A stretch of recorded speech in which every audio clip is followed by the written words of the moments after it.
Okay, so we're going to start with our high poly model. This is the reference image that I've got to work from. So if you want to find some reference, go onto Google. I think I just typed in crate to Google Images, and this is what one of the images that came back. So I'm just going to put this off on another screen for my reference. And then we'll get going. So, in fact, if I just bring my reference back, we're going to start with making the wooden side of the box. Now, for the high poly, I'm not going to put in things like the gaps between the planks of wood, although you absolutely could do that. I'm going to do that in Endo 2, partly because I think that's a faster way of doing it, and partly because it's a good way of showing how to use Endo. It's a good kind of introduction to using Endo. So all I need to do is make a box to start with, a thin little box with a hole in it for the handle. So the way I'm going to start this off is by making a plane, and I'm going to model one side and then I'm just going to stretch it out to the other side. So I'm going to use a shell modifier, which I shall show you how to do. So let's start making a box. This box is roughly square, so I'm going to make it sorry, let's not start by making a box, let's start by making a plane. So grab a plane, drag it out, and let's make this plane, for the sake of argument, let's make it 1 meter by 1 meter.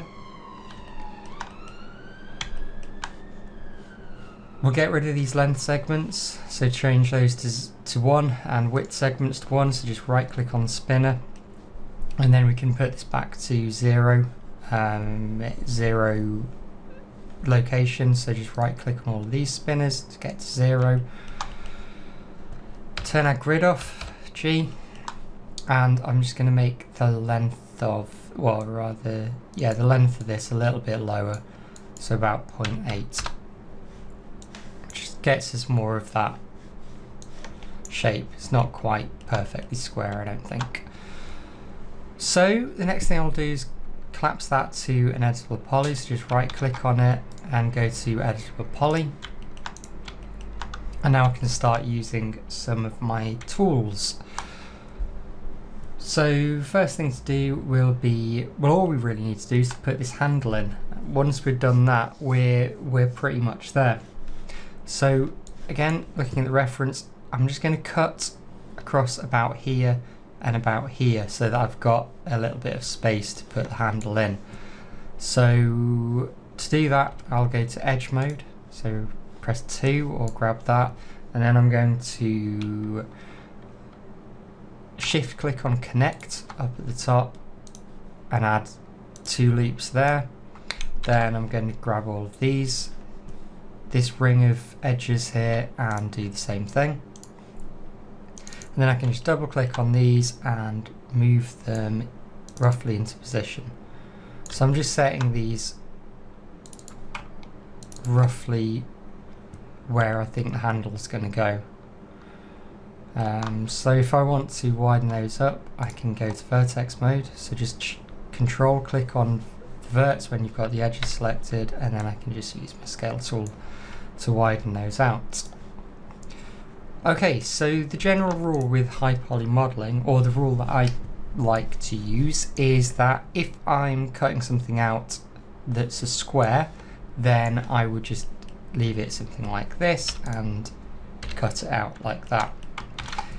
If I'm ever doing anything with curves in it, then I tend to use an inset first because it keeps the edge flow a lot neater.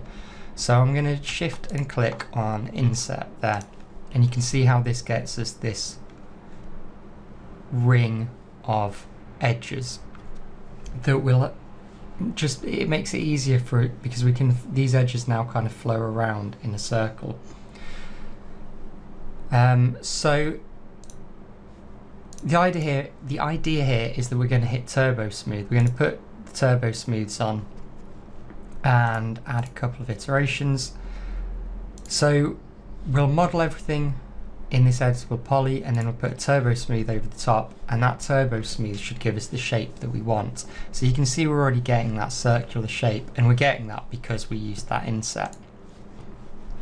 So if we come back to our editable poly, we can definitely delete that, and we can just start to shape this a little bit. So again, looking at this, it comes down a little bit and then it starts to curve in. So we'll put these edges in here. So we'll grab that ring, and again we'll use a connect. We only need one connect there, and we can slide those up. Okay, so that should now begin to hold this edge. If I put the turbo smooth on, you can see it's starting to hold that edge in there, starting to pinch up there. This should be perfectly flat along here, along the top. So this edge here should be completely flat. So we need some more edges to hold that. We can just use a Swift loop for that. So Swift loop is up there. Swift loop is something I use all the time. I really recommend you set up a hotkey for it. But if not, just click Swift loop up there. So we can pinch those edges, and now that's going to hold that corner quite tight. We still want a little bit of a curve. In fact, if we have a look at the box, it actually curves kind of inwards, so it comes in a bit first. So what we'll do to create that is just grab these edges and move them out a little bit, like that. And finally, we've got a straight edge from here to here, so we need something else to hold those edges. So from about here to about here, we just want a straight line, and then we want the curve to go across there. So again, we'll use connect. This time I'm going to use, so make sure we've got this whole ring selected, all of them down here, and then we can use connect. We'll use 2, and we can just slide those out to roughly where we want them. Okay, so if I put my turbo smooth back on, that's starting to get us the right look.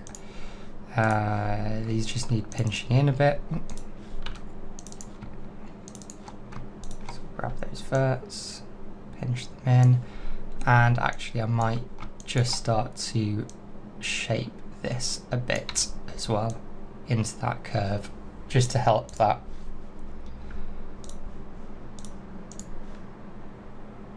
Okay, so that's getting us the shape we want, but we just need to straighten it out along the edge here. So again, we need a couple of control loops.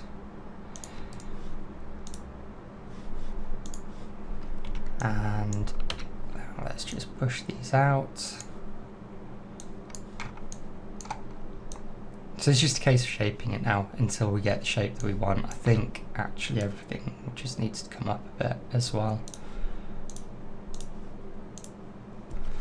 I think that's pretty much there. Still need to be a bit wider. So I'm just going back and forth and looking at my reference.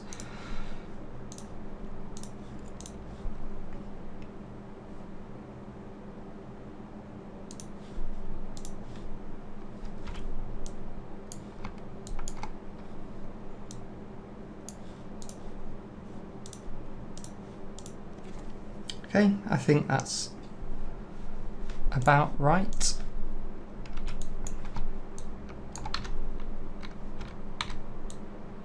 I'm going to leave it like that. It's probably not exactly the shape that I'm after, but it will do. Okay, so we're getting there now. What we want to do is let's just delete this turbo smooth, and let's actually rotate this up. So if we put angle snap on, we can just rotate it up, or you can just type 90 in there. And then we're going to use a shell modifier. So I've got my shell modifier here, or if not, you can find it in your modifier list. Put shell modifier on. I'm going to do an inner amount, and I'm just going to kind of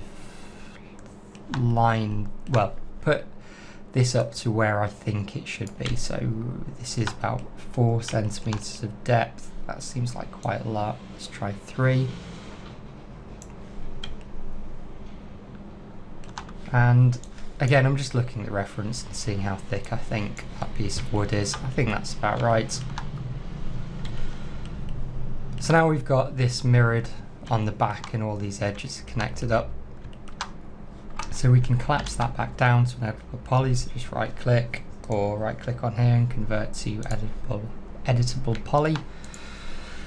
And again, if we put turbo smooth on, we'll start to see that we've got some problems now. So we just need to harden up all of these edges with some edge loops. So I'm just going to use Swift Loop.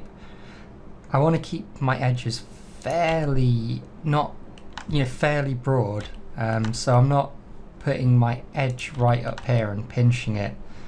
If I put edges right in here and then turn on my turbo smooth, I'm going to get that really sharp edge, which isn't the effect that I want for this wood. So I'm going to keep my edges fairly broad like this, I think. Can just keep on putting on our turbo smooth and checking it, but that looks good. So if I have a look at my wood, if I have a look at how rounded that edge is, I'm just trying to match that up with what I've got there, and that looks fine. So I'll keep about that thickness for the rest of them. You don't have to use Swift Loops for these. If you want to be more precise, you can use connects and that kind of thing. Really, I don't think it's worth worrying about that, as a Swift Loop will give you an accurate enough result. So what I do need is I'm just going to have an extra edge around here and here to tighten those up a little bit, and just for consistency probably is worth just grabbing these, widening them out and just making sure that this flows neatly. Actually, I want another edge in there because I want to keep that shape quite correct. I think that's about it for that piece. So if you have a look at this, have I got all the edges? Am I missing one?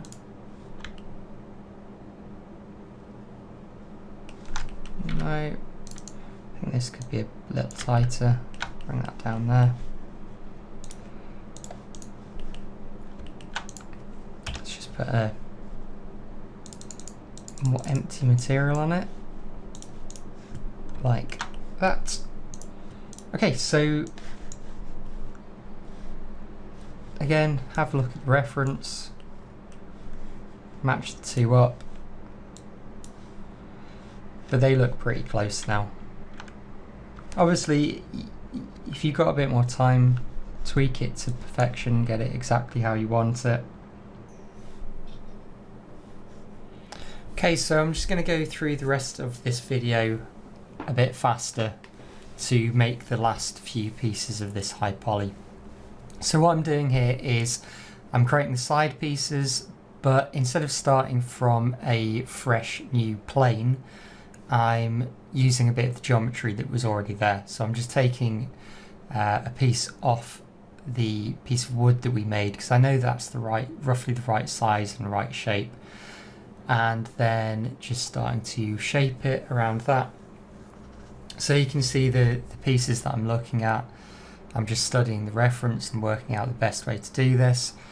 With hindsight, this probably wasn't the neatest or fastest way of doing this high poly, but it really doesn't matter. The best thing to do, the best thing I can recommend with learning to model in something like Max is just learn the tools and just sort of muddle your way through doing it. What I am doing is I'm making sure that I'm keeping everything in quads. You can see I've put the wood piece around to the other side so that I've got something to use as a reference. Now I'm just working out a way of creating this corner piece, so I found the fastest way was just to kind of cut them in and then connect them back together and get rid of the verts again. So again, probably not the best way of doing it, but you can see that I am keeping it in quads, and that's the most important thing, is to keep it in quads. What I'm doing now is, just to save myself a bit of time, I'm cutting the bottom off and using a symmetry modifier. That way I only have to work on the top piece rather than having to worry about mirroring what I'm doing down to the bottom. So the symmetry modifier will just automatically do that for me. I think now I'm just collapsing that symmetry modifier and then just bridging everything up, so connecting it all together, top and bottom. So I'm just using bridge here, and then at the end I'm using cap poly. There are a couple of verts there that weren't connected up. In fact, I can see a couple more verts that aren't connected up, so I'm just cutting those into, again, keeping that all in nice neat quads. So putting a turbo smooth on, you can see that that's made a complete mess because I need control loops in everywhere. So all I'm doing now is using Swift Loop to put the control edges in where I need them. And again, if you want to use a connect to something to do this more precisely, you can do that. Personally, I just eyeball it with Swift Loop, and that is absolutely fine. That'll get you perfectly good results with your normal map. So I'm just making absolutely sure here as well that my sides are lined up. So if you've got any verts that aren't completely in line with each other, you'll start to get weird lighting artifacts once you put the turbo smooth on. So that's the turbo smooth on. I'm just checking that everything is welded up, and that's that piece pretty much finished. That's the last thing that I've done here is I just wanted to widen out the edge and give this corner a much softer turn in it. So I'm just widening these right out.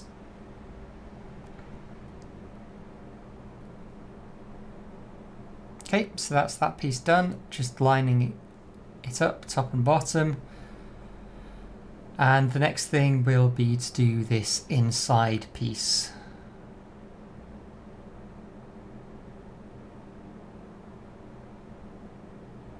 So again, I'm using some geometry that's already there rather than creating a new plane. It just gives you something to start with. It's something that I do a lot just to save a bit of time. So this piece is really simple. It's just got a slight triangle shape at the top. Again, I'm using a shell modifier, which is another thing that I do all the time. Just model something as a plane, stick a shell modifier on, and that's much quicker than having to worry about all the geometry at the same time. Just widening that out a bit. So that's that piece done. And then again, there's another piece of metal that sits on the bottom of this. So I'm just putting the other side in as a bit of reference. And once again, I've used geometry that's already there for this bottom piece. So it just pinches in slightly, so I'm just creating that shape.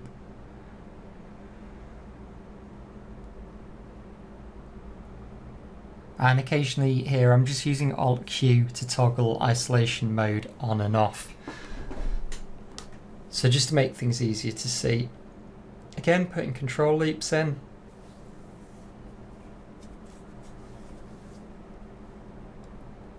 Making sure everything lines up properly. And that's pretty much it. So the last thing to do is just to rotate these and make the actual box out of them. So just just moving them into position.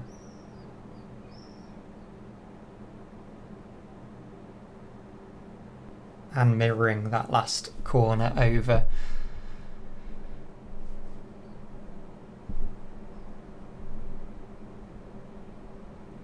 And then just need to create the bottom as well. So you're never going to see the sides of the bottom, so I don't need to turbo smooth these or keep them smooth. It's just a box, a plain box. That's it.